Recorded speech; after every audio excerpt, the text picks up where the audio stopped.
Have you ever used a supermarket loyalty app like any of these? Your weekly shop has been getting worse for some time now, and that's a deliberate choice. It's called enshittification. Stick around, hit like, hit subscribe, and let me explain. Hello. Are you finding that these things are locking you out of good prices on your meal deals? Are you fed up of having bloody tuppence and a bleeding halfpenny spread across 5 different apps? If so, you've probably been shopping recently. And if you don't know what I'm talking about, you should probably muck in with shopping a bit more. Let me know in the comments. Coined by Cory Doctorow in 2022, enshittification is a process that's affecting so many parts of your life that shows how your experiences in online spaces and now increasingly more in real spaces are getting worse. And now it's coming for you and your family in your weekly shop. It happens in 3 stages. The first stage, these things are good for their users. And you might have remembered when these loyalty apps were actually pretty good. Secondly, these things become good for businesses. And thirdly, they get shit for everybody. And I'm going to talk through all 3 phases and show how we are now in phase 3 of enshittification of our shopping experience and how it's affecting you and your family, probably everybody you know. At the end, I'll talk about what I think this will look like in the future in the form of digital pricing. Stick around, hit like, hit subscribe, share this with your friends, and let's get into it.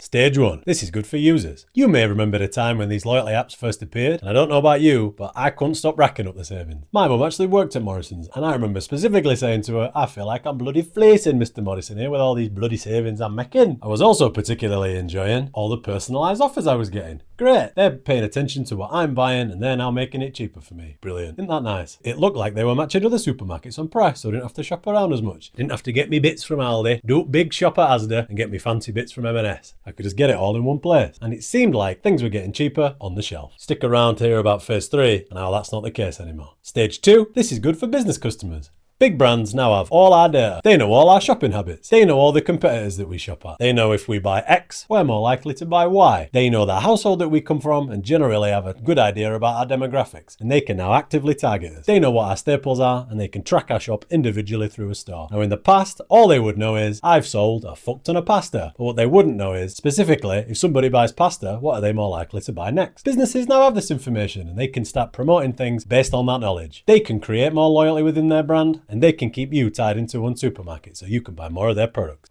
However, as we'll see in the next stage, this is also getting worse for them. Stage 3. Everything now sucks. I haven't fixed it yet. I'll fix it. Let me explain. You've just traded all your data for a slightly cheaper shop. It used to be that you would just go up to a shelf, you would have a sale. But now you have to give away your data to get that sale price. You've got to tell them all about your weird shopping habits. You've got to tell them, oh, I bloody love carrots, me. They know what your kids want to eat on a Saturday morning. And they can leverage that for their benefit, not for yours. Now all your favourite items are locked behind paywalls. Suddenly you now need 5 different apps to access the products you could accept before. You've swung by on your way home to pick up a bit of food for tea. You forgot your club card. You didn't stick it on Google Pay because you forgot because you've got more important shit to be worrying about. Sorry man, that's an extra £4 on your shop. You've got to ring up your missus. Alright love, have you got a bloody password for Tesco Club Card? I can't get it to work. No, sorry, that's just cost us an extra £5. Let's nip over to Big Tesco's, get some crumpets. I forgot my bloody club card, didn't I? Sorry, that's another £3.50 on your shop. You've got to manage an ever-growing list of apps. You've got to have 5 of them saved in your Google Pay or your Apple Pay, or have 5 of these little bloody plastic things hanging off your keys, or 5 physical cards in your wallet. Either way, you've got to keep track of that amongst your family. Young lads popped out shop for a loaf of bread. Has he remembered the club card?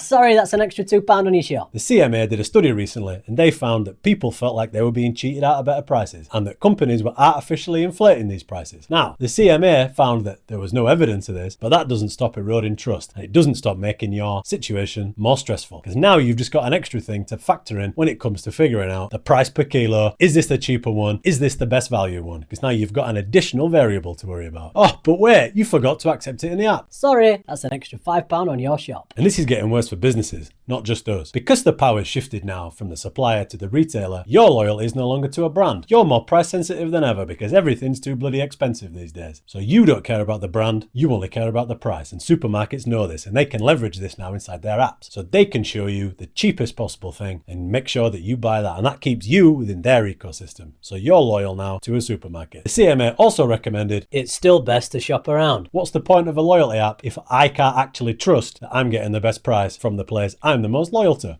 What's the point of that? Because supermarkets are now a direct competitor, supermarkets are basically becoming Amazon. Because they know all your trends and they know the data from their retailers, they can use that data and leverage it into their own brand products. They can now tailor those to specific demographics. Because the loyalty app is now the key interface for your shopping, the supermarkets now control everything. They've pulled you and their suppliers into one space, and now they're forcing you to interact with each other there. So they hold all the power. They no longer need to compete with each other on price. They only need to compete with each other in overcomplicated apps. Why are they doing this? As our food supply gets more and more expensive, everyday essentials become more expensive than luxuries, and our natural resources dwindle, and climate change affects crops all over the world, supermarkets are having to find more and more complicated ways to compete with one another, because they can't actually make a saving and kick that back to you. And specifically, more and more complicated ways to get their prices down, whether that be in a real way or not. This is a good way for them to do exactly that without actually really moving the needle in their supply chains. Your food's not actually getting cheaper, and your shopping experience definitely isn't getting more convenient, but now these apps give you the illusion that everything's cheaper and more convenient. The CMA, to their credit, did find that actually a lot of these represent legitimate savings, but why does it need to be in an app? Remember when you just used to go to the shelf and there was a sale on? That doesn't work like that anymore. The supermarkets want the power. You can pull out of these apps if you want, but unfortunately, that's only going to hurt you. That's only going to make your choices narrower, or it's going to make your food bill more expensive. You could boycott the apps, you could drop out, you could stop using them, but that's only going to hurt you, unfortunately. And I'm sorry, but things are probably only going to get worse. Currys very recently started experimenting with digital pricing. Now, there's a whole host of ways this could go, but one of the things we really need to watch out for is real-time price fluctuations. Imagine you go to the shelf for your pint of milk, 10p, now it's 20p, now it's 15p, there's been bovine flu,